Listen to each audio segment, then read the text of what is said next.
to my YouTube channel. Kung bago kayo sa channel ko, maraming salamat sa pag-subscribe. Anyway, binago ko yung pangalan ng ating YouTube channel. Leven in Netherlands. Leven means life. Yung ano no, Leven is kuan man yun.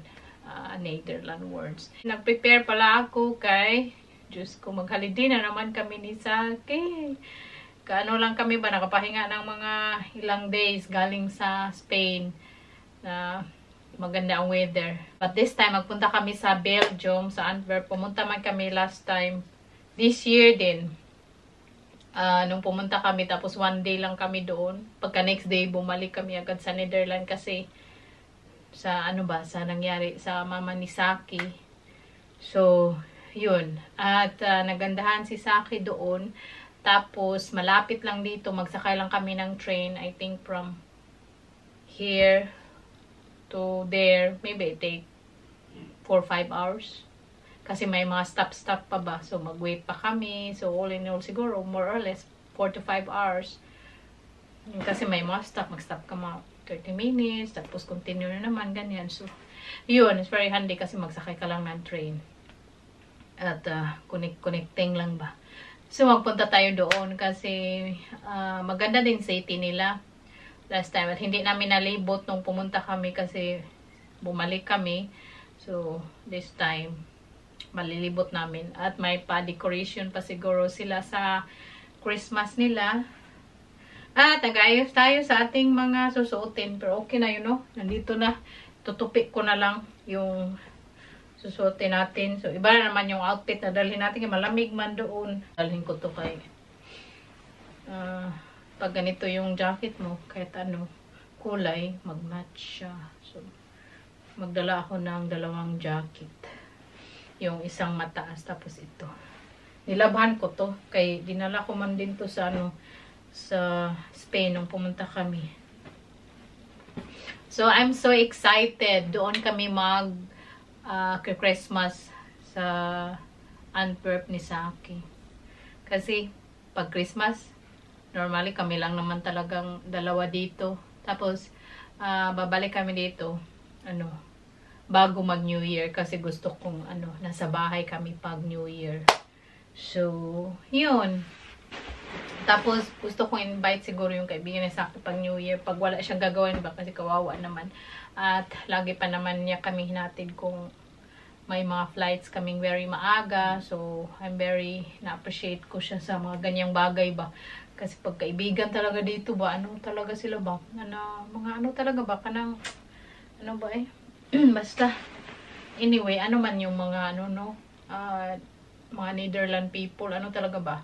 Very, talaga sila, very socialized na tao.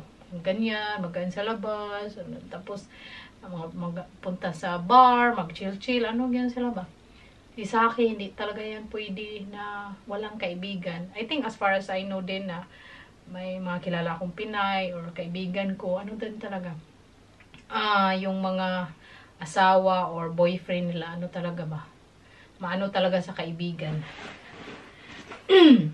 Anyway, speaking of kaibigan, wala naman ako masyadong kaibigan, kasi sa ikita nyo, more on family ako. Iba-iba naman kasi yung tao. Anyway, dumating na pala. Yung pag-gift ni Saki sa akin. Kahapon man to siya dumating. Binuksan ko, pero hindi ko pa ginamit kasi kahapon man dumating. Dumating na. Kasi every December, may yan si Saki, coupon sa trabaho nila. Tapos, binibigay niya lagi sa akin yan kasi yun na yung pag-gift niya sa akin. So, ako, ibigay na lang yung coupon, tapos ako nang bahala kung anong gusto ko, orderin. So, which is good kasi last time, nagbili siya sa akin ng sapatos. Ito ay, pakita ko sa iyo. Ito, binili niya to sa akin nung birthday ko. I think nasa Pinas ako. Tapos, pauwi ako dito. Binili niya sa akin. Tapos, hindi ko masyadong kasya. Ay, kasya naman siya. Pero, talaga ba? Kanang, makuko pa yung kumagko mo. Makuko ba? Tapos, hindi siya very comfy maglakad ng pangmatagalan. Lalo na sa mag-travel kami. Ang layo-layo ng mga lalakari namin. So, hindi siya very handy. Okay lang siya pag mag-bike ako or suotin ko sandali.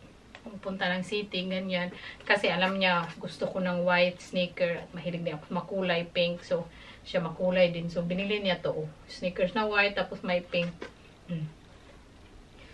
Bagong-bago pa to. I think nasuot ko lang to ng isang bisis. Alam niya naman yung size ko, no? Size 37 ako. Pero may mga sapatos kasi, iba-iba yung ano, kahit size 37 ka, may iba din kasi may sapatos din ako na size 38 or 39. Tapos kasya lang talaga sa paa ko. So, iba-iba. Anyway, speaking of that, kaya very happy ako every time na December kasi ako talaga makapili ba kung anong gusto ko.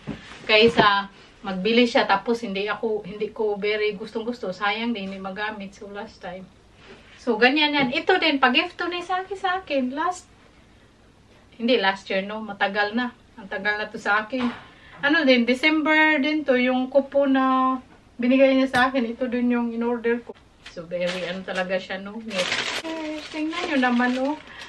Ay, kay ganda talaga ba? Kaya ayaw ko siyang suotin pag hindi magandang weather kasi sobrang puti. Tapos, I like the, gustong-gusto ko yung pa-detail niya dito. Very, ano siya, iba siya sa mga white shoes ko. Kasi may mga ano-ano siya dito ba? Chuk-chuk-chuk. Kita niyo, very cute. Tapos, tinry ko, very comfy. Tapos, sobrang gaan niya. Tapos na tayo doon sa ating panghipos. Pero hindi ko pa nalagay no, yung mga damit sa luggage. Pero naano ko na nilagay ko na doon lahat ng kansaki. Tapos sa akin, ready na lang lagay sa bag. Mamaya kung maglagay kasi maaga pa man dito, lasing ka. Tapos magalis kami bukas is 10 AM pa naman. Kami lang naman ang magbuot. Kami ang mag-decide. Buot-buot sa kami ang mag-decide kung anong oras kami magpunta kasi mag-train lang naman kami. Yan ang advantage sa train kung ano lang ba. Kung anong oras mo gusto magsakay kasi pag sa aeroplano, pag time talaga, no? So, sa train, madami mga train. Si Saki, yung kinain niya, yung potato. Nagawa kasi ako ng potato kahapon, leftover, roast potato. Tapos yung salmon. Tapos nagsawa na ako sa potato eh. I think nagkain ako ng potato, 3 beses in a row.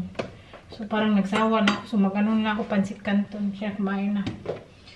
Nag-ayos pa kasi ako ng mga damit. So nauna ko siyang pakainin. Kasi hindi kami kumakain ng lunch. So, yun. At kanina naman, late man ako nag-breakfast. Ano siya ba? Pagod. Ano kami, no? Sinipon, inubo. Buti na lang ngayon, parang pawala na yung ubo ko. Kagabi, nahirapan din ako matulog. Kasi yung throat ko ang sakit. Makati.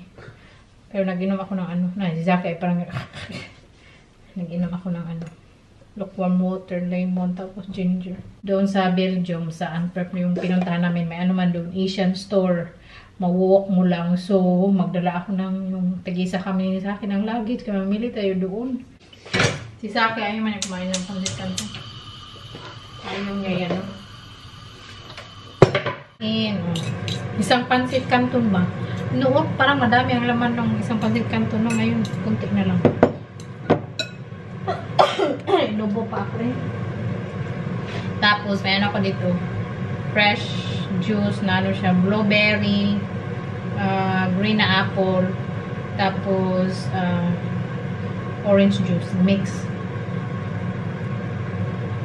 Binili ko lang siya. Masim-masim na. Nagluto ako sa air fryer ng 2 lumpia. Kasi may lumpia man ako lagi sa freezer yun. Kain. Done eating? I'm done eating. Full? I'm contented. Okay, thank you. Lagay ko na yung we're going to put our clothes in the luggage now. Because tomorrow it's another holiday again. Well, actually, we're gonna complete our stay in Antwerp. Yeah, because the last time we had to cut it short because my mom fell ill and actually subsequently passed away. That's and yeah, we had to go back. There was no other option. We just stayed there, I think, for 1 full day. Yeah, And it's a nice city, so.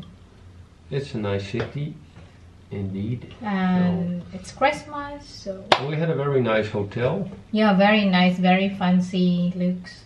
Breakfast. No? I love the decided breakfast. to look it up. It was still available. Yeah. And the funny thing is that during Christmas it's cheaper than if you would go before or after Christmas. Because not a lot of people go out in Christmas. It makes sense. Yeah. That people would like to probably spend time with their families at home. Yeah. Since we're the Toba, so it's okay. And it's nice to have some more time to discover the city. Yeah. I read there's some Christmas markets in town. Yeah. But of course it's not the same in Germany. Germany is different. Germany is really well known or famous for its Christmas markets. Yeah. But the idea will be the same. Probably. Yeah, I think so. But we might also have time to visit the zoo if we would like to. Yeah, we'll see. It's near the station, the train station. Really Yeah, nice. we'll see about that. If you like, I would like to see some animals. Yeah, anyway, so that's all for today's video. I hope you guys enjoy. And if you do, please consider subscribing. And see you again in our next video. Bye! Doei. Ciao!